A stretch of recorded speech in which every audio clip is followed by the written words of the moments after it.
तो आज पढ़ेंगे vector borne disease. Vector borne disease वो डिजीज हैं जो कि किसी इंसेक्ट से, जैसे कि cockroach, house fly, mosquito, ticks, midget, sand fly, इन सबसे फैलता है। वेक्टर बॉर्न डिजीज काफी घातक डिजीज भी हो सकती हैं, जैसे कि पोलियो है, या फिर नॉर्मल डिजीज जो हमारी एलिमेंट्री कैनाल की डिजीज हैं, जैसे डिसेंट्री हो गया, टाइफाइड हो गया, इन सब का, या हेपेटाइटिस हो गया। ये सब डिजीज भी हैं जो वेक्टर बॉर्न डिजीज हैं। क्या है vector? A disease vector is any agent which carries and transmits an infectious pathogen into another living organism। मतलब वेक्टर उस को बोला जाता है, उस परजीवी को बोला जाता है जो कि एक पेशेंट से infectious agent that may be bacteria, virus और प्रोटोजोआ को ट्रांसफर करता है एक हेल्दी पर्सन पर और उसको भी पेशेंट बना देता है। मतलब वेक्टर जो है ये पेशेंट्स का चेन बढ़ाता रहता है, एक पेशेंट से हेल्दी पर्सन पर माइक्रो ऑर्गेनिज्म को ट्रांसमिट करता है और पेशेंट का चेन बढ़ाता रहता है।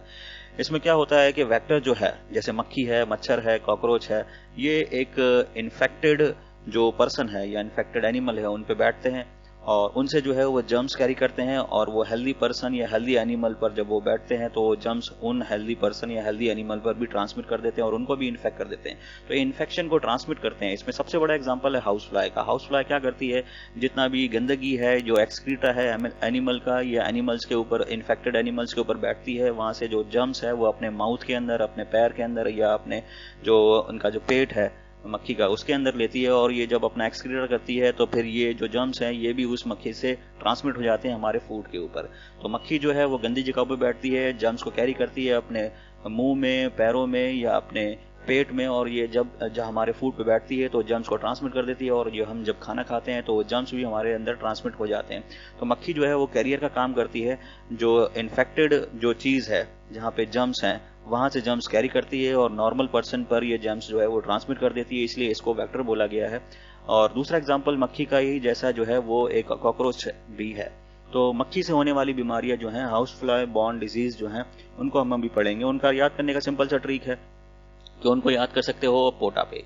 तो पोटा पे ही है, पोटा पे ही है जो वर्ड है वो बताता है मक्खी पे होने वाली डिजीज को, पोटा पे ही है। तो ये वर्ड को आप बड़े ध्यान से याद करें, पोटा पे ही है। ये जो वर्ड है ये बताता है मक्खी से होने वाली डिजीज को। यहाँ पर पो का मतलब है पोलियो, टा का मतलब है टाइफाइड, पे का मतलब है पेचिस दैट इज डिसेंट्री, पेचिस को इंग्लिश में डिसेंट्री बोलते हैं, ही का मतलब है हेपेटाइटिस और है का मतलब है हैजा, हैजा को इंग्लिश में बोलते हैं कॉलेरा। एक बात यहाँ ध्यान रखने की चीज है कि जो भी मक्खी से होने वाली बीमारियां हैं वो वाटर बॉर्न और फूड बॉर्न डिजीज भी हैं। वो दूषित खाने और दूषित पानी से भी होती हैं। तो दूषित खाने या दूषित पानी या मक्खी से कुछ भी डिजीज पूछे आपको सिर्फ याद करना है पोटा पे ही है। पो का मतलब है पोलियो, टा का मतलब है टाइफाइड, पे का मतलब है पेचिस दैट इज डिसेंट्री, ही का मतलब है हेपेटाइटिस और है का मतलब है हैजा, हैजा मतलब कॉलेरा। तो देखते हैं ये डिजीज कैसे फैलती हैं या इन डिजीज का स्प्रेड कैसे होता है। तो सिंपल सा ये हम सब लोग जानते हैं कि जो इन्फेक्टेड पर्सन है उसके अंदर जो जर्म्स हैं, वायरस है, वो ये अपनी बॉडी से निकालता है अपने एक्सक्रीटर के थ्रू, या जब ये गंदगी या वेस्ट अपनी बॉडी से निकालता है तो उस वेस्ट में जर्म्स या वायरस या बैक्टीरिया या प्रोटोजोआ जो भी कॉजेटिंग ऑर्गेनिज्म है, माइक्रो ऑर्गेनिज्म है जो इस बीमारी को करता है, वो इसके पेट से, इसकी गंदगी से बाहर निकलता है और पानी से और जगह फैलता है। ये मक्खियां जब गंदे पानी पे या इस एक्सक्रीटा पर या जो गंदगी है इसके ऊपर बैठती हैं तो ये जर्म्स को कैरी कर लेती हैं, डिजीज कॉजिंग जर्म्स को कैरी कर लेती हैं, और ये हमारे घर पे जब बैठती हैं तो हमारे घर के अंदर जो खाना है उसको भी ये इन्फेक्टेड कर देती हैं। और जब हम इन्फेक्टेड खाना खाते हैं तो ये जो जर्म्स है ये भी हमारे पेट में चले जाते हैं और हमें भी ये इन्फेक्शन जो है हो जाता है।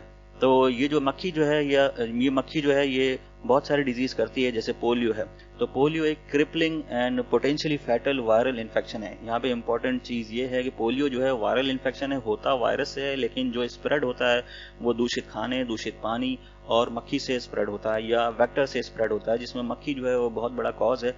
हाँ, कॉकरोच से भी हो सकता है। तो पोलियो जो है वो क्रिपलिंग और पोटेंशियली फैटल डिजीज है। ये जो है अपंग बनाने वाली और या फिर जो मार देने वाली डिजीज है, इसके अंदर मृत्यु भी हो सकती है पेशेंट की। इसके अंदर तो मेन ऑर्गन इफेक्ट होता है वो नर्व्स और मसल्स हैं। होता यह है कि जो पोलियो का वायरस है वो हमारे नर्व्स को डैमेज करता है, फिर जो नर्व्स हैं हमारी काम करना बंद कर देती हैं। ये जो है ये नर्व इम्पल्स को ट्रांसमिट नहीं कर पाती मसल्स के अंदर, तो नर्व्स खराब होती हैं, इनडायरेक्टली फिर मसल्स खराब होती हैं और जो पेशेंट है वो लाइफ लॉन्ग के लिए पैरालाइज हो जाता है। अब जो डिजीज है इसके कई सारे स्टेजेस हैं। नॉर्मल स्टेजेस के अंदर हाथ पैर खराब होते हैं, लेकिन जब डिजीज बहुत ज्यादा बढ़ जाती है, मोर देन 85% मसल्स जो हैं वो वीक हो जाती हैं और इंसान जो है वो सांस लेने में भी अपंग हो जाता है। ऐसे लोगों को जिनकी जो है जो थोरैसिक मसल्स, ऐसे पेशेंट जिनकी मांसपेशियां बहुत ज़्यादा वीक हो जाती हैं, थोरैसिक यानी सीने की मसल्स, वो अपने लंग्स को एक्सपैंड या कोलैप्स नहीं कर पाते, उन पेशेंट्स को पहले के टाइम पे आरएन लंग मशीन पे रखा जाता था। आरएन लंग मशीन बहुत बड़ा इन्वेंशन था पुराने टाइम में 1950s और 60s के बीच में, क्योंकि ये पोलियो के पेशेंट्स को बचाने में बहुत बड़ी एक क्रांति साबित रहा है। तो आरएन लंग मशीन एक सिंपल सा वेंटिलेटर भी बोल सकते हैं, क्योंकि आज के टाइम में कोरोना जो महामारी है उसको देखते हुए वेंटिलेटर काफ़ी जो है चर्चा में रहा है। तो सिंपल सा वेंटिलेटर भी बोल सकते हैं। Iron lung machine simplest ventilator की तरह काम करता था, जो कि इंसान को रेस्पिरेशन में या इंसान को सांस लेने में मदद करता था। और इसका जो इन्वेंशन करा था वो फिलिप्स ड्रिंकर ने करा था। Very important point today's term कि आज के दौर में जो आयरन लंग मशीन है वो इंपॉर्टेंट हो गया है, क्योंकि वेंटिलेटर का रोल जो है वो बहुत ज़्यादा इंपॉर्टेंट हो गया। तो आयरन लंग मशीन एक सिंपल सा वेंटिलेटर ही है, जो कि जिसको डेवलप करा था फिलिप ड्रिंकर ने। इसके अंदर जो है इंसान के ऊपर ये आयरन लंग मशीन लगा दिया जाता था। इसमें वैक्यूम के थ्रू इंसान की जो सीना है,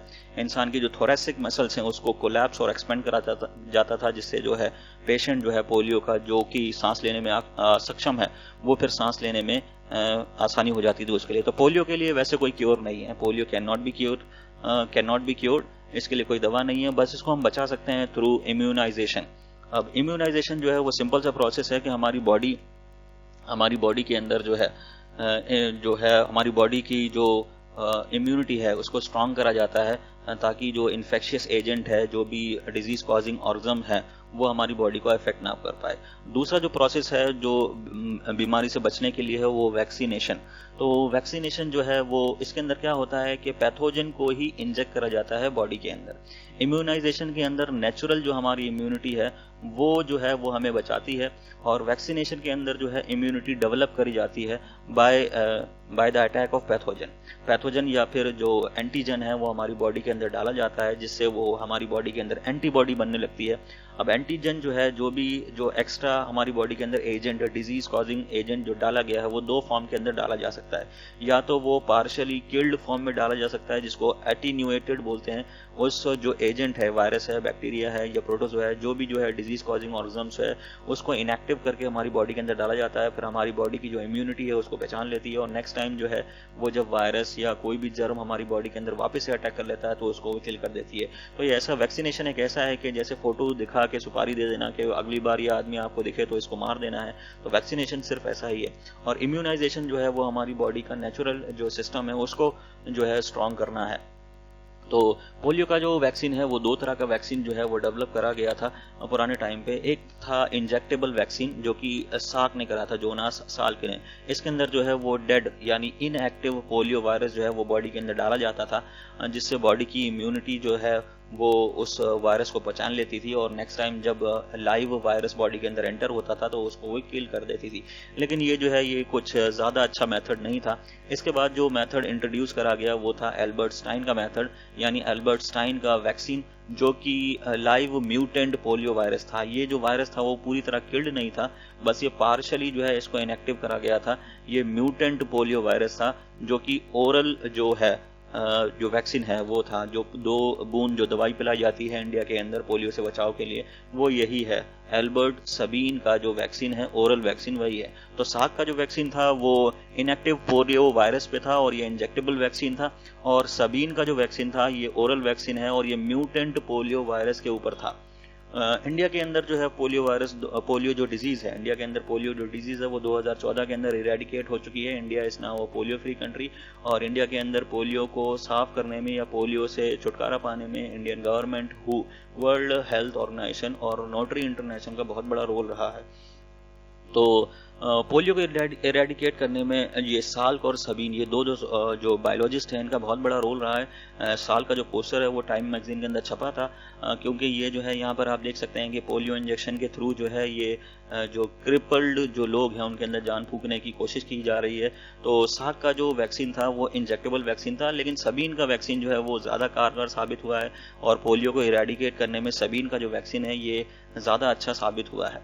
तो और सबीन का वैक्सीन जो था वो ओरल वैक्सीन था। नेक्स्ट डिजीज देखते हैं हम, टा। तो पो हमने पढ़ लिया, पो मतलब पोलियो, और टा टा मतलब टाइफाइड है। टाइफाइड जो है वो बैक्टीरियल इन्फेक्शन है, ध्यान रखें। पोलियो जो है वो वायरल इन्फेक्शन है और टाइफाइड जो है वो बैक्टीरियल इन्फेक्शन है। इसके अंदर ये जो बैक्टीरिया है जो कि इस डिजीज को करता है वो साल्मोनेला टाइफी है।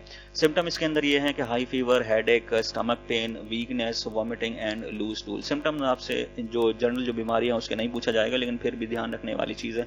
और इसके अंदर सबसे बड़ा जो टेस्ट है वो विडाल टेस्ट है, क्योंकि ये जो सिम्टम है ये बहुत सारी बीमारियों के अंदर हो सकते हैं, जैसे कि डिसेंट्री और मलेरिया और भी सारी डिजीज के अंदर ये सिम्टम हो सकते हैं। लेकिन टाइफाइड को पहचानने के लिए जो टेस्ट है वो विडाल टेस्ट है। अगर विडाल टेस्ट पॉजिटिव आता है तो मतलब टाइफाइड है, जो भी सिम्टम्स हैं वो टाइफाइड के हैं, और विडाल टेस्ट नेगेटिव आता है तो फिर दूसरी डिजीज के अंदर हम देखते हैं कि उसका क्योर कैसे हो पाएगा। क्योंकि लाइन ऑफ ट्रीटमेंट जो है, जो भी हम दवाई देते हैं वो डिपेंड करता है कि पैथोजन कौन सा है या फिर डिजीज कौन सी है, तो इसको एनालाइज करना बहुत ज़रूरी है।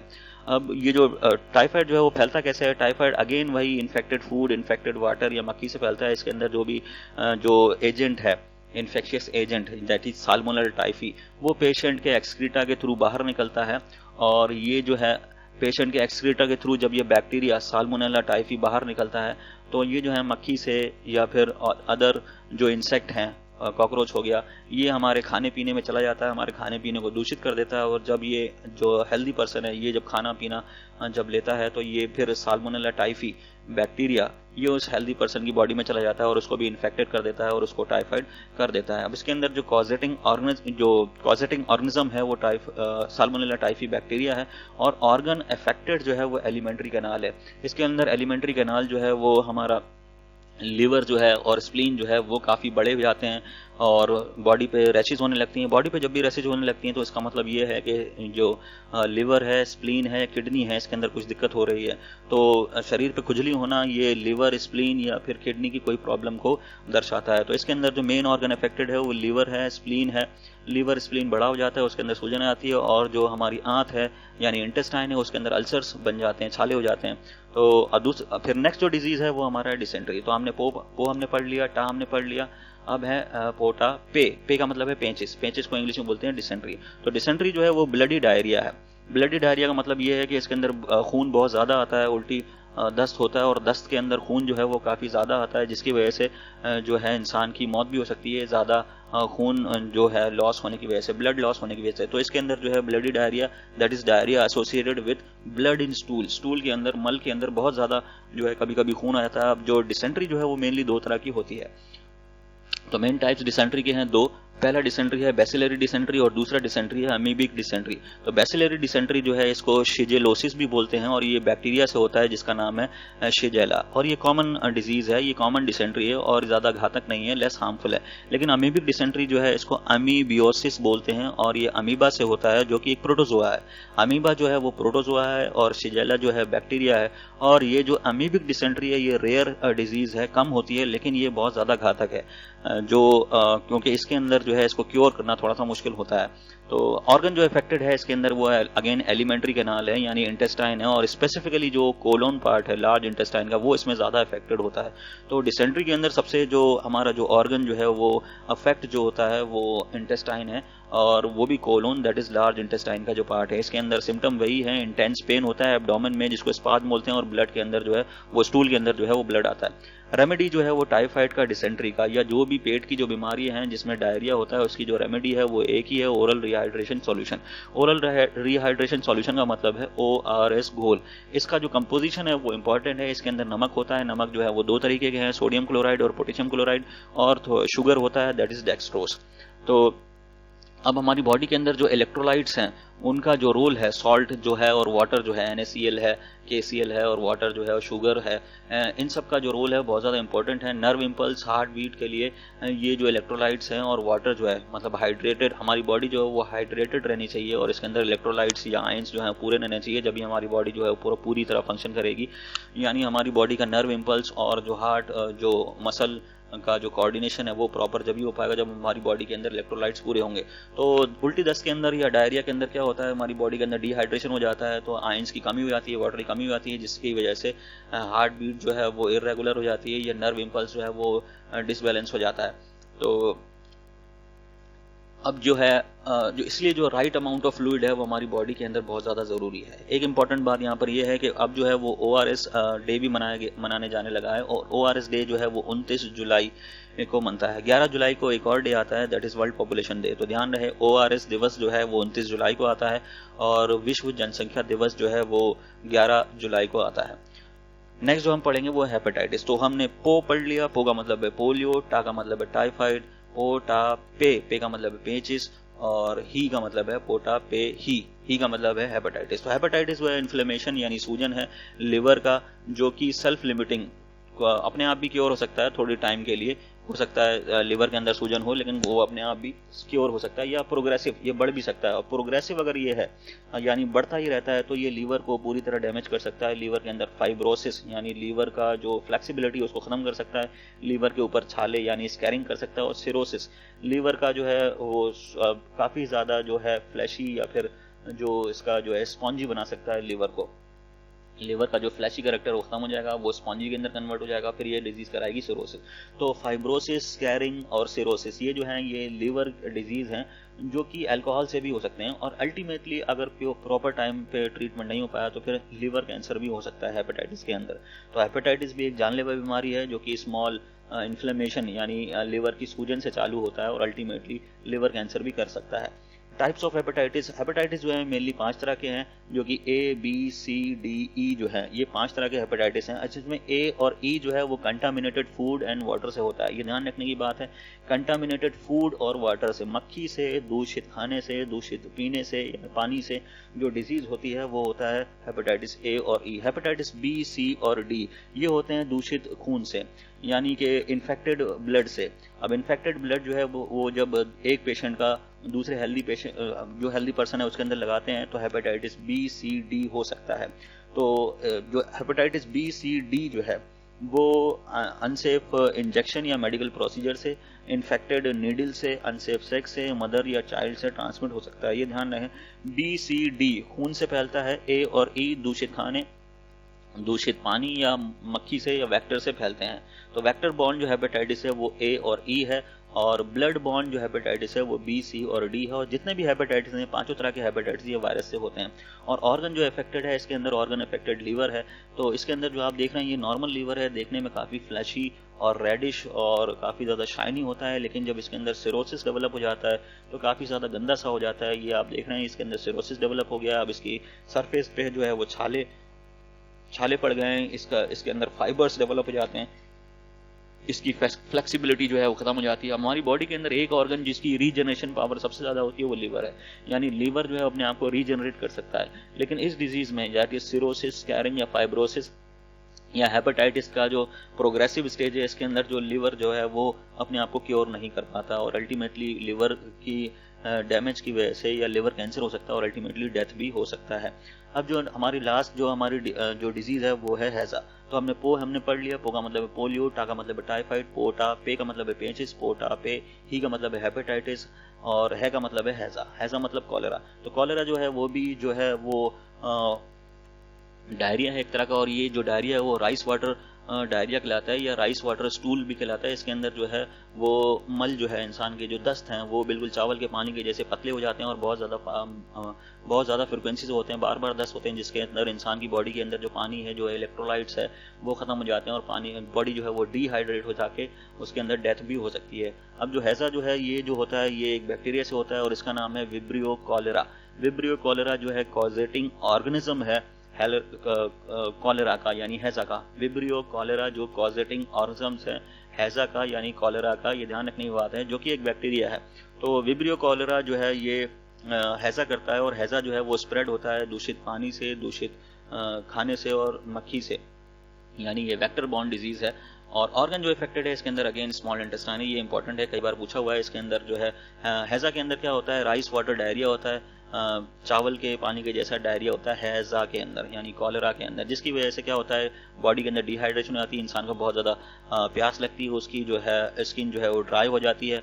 और इसके अंदर जो ऑर्गन इफेक्टेड है वो स्मॉल इंटेस्टाइन है। स्मॉल इंटेस्टाइन जो है वो इतना इफेक्टेड हो जाता है कि हमारा जो न्यूट्रिएंट्स हैं, जो कि हमारा जो एलिमेंट्री कैनाल के अंदर जो न्यूट्रिएंट्स का एब्जॉर्प्शन जो होता है वो स्मॉल इंटेस्टाइन यानी छोटी आंत ही करती है। तो छोटी आंत यहाँ पर जो है एब्जॉर्प्शन नहीं कर पाती है, तो हम जो कुछ खाना पीना लेते हैं वो पूरी तरह से हमारी बॉडी को लगता नहीं है और ऊपर से उल्टी दस्त होते रहते हैं, जिसकी वजह से डिहाइड्रेशन हो जाता है, बॉडी जो है वीक हो जाती है और पेशेंट की अल्टीमेटली डेथ हो सकती है।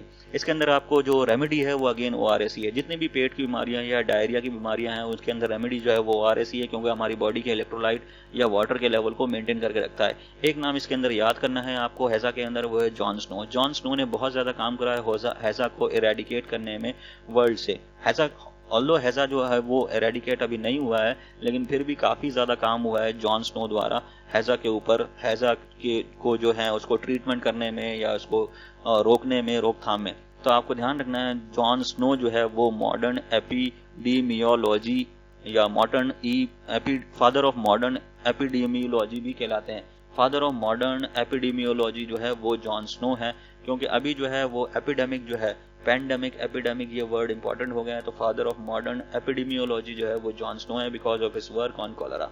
तो ये था हमारा जो है फ्लाई बॉर्न डिजीज या वाटर बॉर्न डिजीज या फूड बॉर्न डिजीज के ऊपर एक छोटा सा टॉपिक, जिसको आपको याद कर सकते हैं पोटापे ही है। तो ये टॉपिक आपको कैसा लगा ये हमें ज़रूर कमेंट करके बताइए। हमारे चैनल को सब्सक्राइब करिए और लगे रहिए अपने एम को अचीव करने में। Thank you.